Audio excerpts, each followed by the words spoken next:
Hi folks, happy 2021, and what an incredible start it's been for our local property market already this year. Now in this update, I'm going to share with you some of my proud live local knowledge and experience that most certainly will help better position you with your purchase aspirations this year. And sellers, sit tight because there's going to be a wealth of knowledge that you can take away from this update as well. But just next week, I'm going to be releasing my 2021 Hot Sellers Tip Guide that most certainly will help better position you with your selling aspirations this year. So let's get right into it, folks.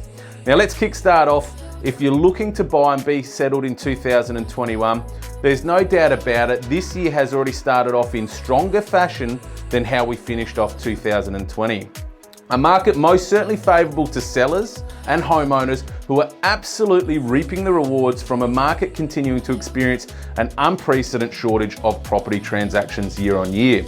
We've never seen this sort of shortfall in properties available for sale in decades, and it's well supported by the amounts of buyers that are lining up each and every weekend just to get into our open homes. Now, it's believed at present that Australians are withholding around $72 billion in household savings as a direct result from all the uncertainties throughout 2020 and the money that was injected into the economy off the back of this. It's also further forecast from this that this is going to create an incredible abundance of consumer spend in 2021. Now, like always, when we hold significant household savings, we generally put it towards furthering ourselves with high ticket purchase items such as property, or perhaps luxury items with a caravan, a camper, or possibly upgrading that family car. And this most certainly will take precedence in consumer spend over the uncertainties attached to international tourism and travel, and even local holidays at present as well. Now, our local marketplace has provided an abundance of affordability and local opportunity for many years now, and it seems that our interstate neighbours have now identified this too, and they're swiftly acting to snap up our local property opportunities. Already in January, I've experienced more interstate inquiries than any previous year.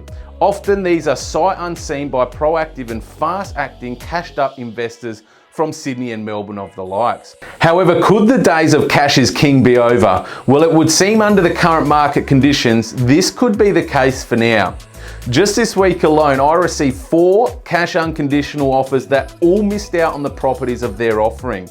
Due to an unprecedented level of buyer demand, well-positioned, highly qualified and strong, fully pre-approved finance buyers that were often offering $20,000 to $40,000 more than the next cash buyer.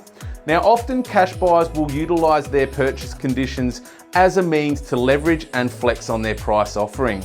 However, my tip is if you're buying with cash at present, you will need to match a finance buyer and be equivalent in your offering amount. As often, right now we're experiencing a fully pre-approved finance approval in writing is almost as good as a done deal once bank valuation is completed. And it also appears that at present, banks are aggressively approving and accepting contracted prices.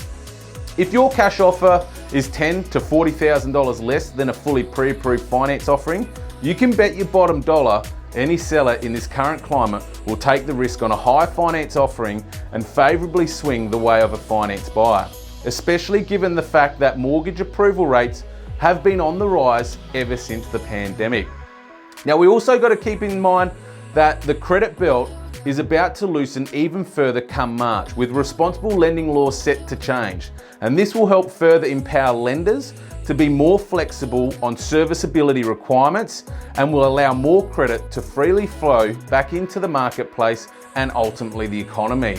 This will make it easier for you borrowers to get approved and will likely positively influence your borrowing capacity, which in turn will help more first-time buyers get back into the property market and will likely influence those wanting to upsize their current family home or change location and lifestyle. If you're financing your purchase, work closely with your bank and broker immediately and obtain a full pre-approval, not a partial pre-approval, a full pre-approval. If you're not fully pre-approved, I'd suggest save your weekends now and don't look at homes, because you simply won't compete unless you can provide your full pre-approval letter in principle, and often agents won't even recommend any offer without this validation. My next tip, forget about your data analysis. What your bank, broker, or those apps on your phone is advising you on the potential value of a property. That data is absolutely now redundant. It's in the past and it's absolutely not reflective on the current demand and will only lead to further disappointment if you're basing your decision on an analytical approach. The next suggestion I would encourage is to start befriending local agents in the area that you are looking to purchase. They will likely know about many pre-market opportunities before they hit the open market and the mainstream media of real estate and domain.com.au. Many local agents like myself will utilise alternative means and platforms such as social media in order to provide and service our local followers and community with opportunities for them to see it there first. And this will save you potentially being more competitive on those mainstream platforms. Just last week, I introduced 8 buyers to properties before holding those properties' first weekend open inspections. And this absolutely helped those buyers better position themselves with their interest into those properties. My last tip is if you're turning up to view a property in the coming weeks and there's a lineup to get in and you wish to make your intentions known in the form of an offer, go in strong. In my experience right now, if we are experiencing 10 plus groups through an open home, it's categorically leading to multiple offers and often going into the property's high end of the price range. In some recent instances for me and my clients, we've actually gone above the advertised property price range. As always, folks, thanks for tuning in. Homeowners, stay tuned for your 2021 Hot Sellers Tip Guide being released next week.